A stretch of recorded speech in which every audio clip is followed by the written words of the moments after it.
Welcome back to my channel. ఈరోజు నేను కాజు పన్నీర్ మసాలా ఎట్లా ప్రిపేర్ చేసుకోవాలో చూపిస్తారండి.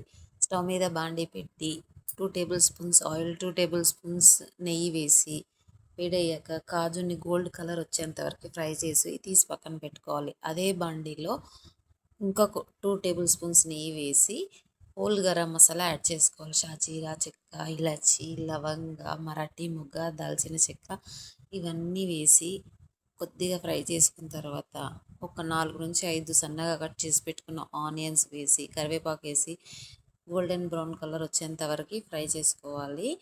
ఈ కర్రీకి ఆనియన్స్ అనేది గోల్డెన్ బ్రౌన్ కలర్ వస్తే కర్రీ కన్సిస్టెన్సీ మంచిగా వస్తుంది. ఇవి గోల్డెన్ బ్రౌన్ కలర్ వచ్చిన తర్వాత కారం, ఉప్పు, గరం మసాలా, ధనియాల పొడి, పసుపు వేసుకొని మొత్తం ఫ్రై చేసుకోవాలి. ఫ్రై అయిన తర్వాత ఇందులో మనం ముందుగానే టమాటా ప్యూరీ యాడ్ చేసుకొని బాగా ఫ్రై చేసుకోవాలి. ఇది బాగా బాయిల్డ్ అయిన తర్వాత ఇందులో కప్పు పెరుగు యాడ్ చేసుకోవాలి. గట్టి పెరుగు తీసుకోవాలి, బాగుంటుంది టేస్ట్.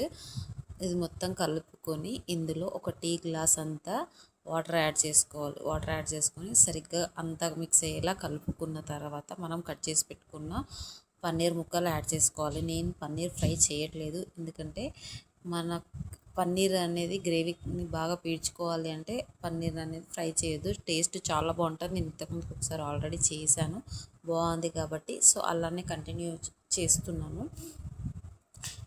పన్నీర్ ముక్కలను ఒకసారి బాగా కలుపుకొని ఒక 5 మినిట్స్ కుక్ చేసుకున్న తర్వాత ఆయిల్ అంతా కూడా పైకి వస్తుంది. ఇలా పైకి వచ్చిన తర్వాత ఒక్కసారి కలుపుకొని మనం ముందుగానే ఫ్రై చేసి పెట్టుకున్న ఈ కాజులు యాడ్ చేసుకోవాలి.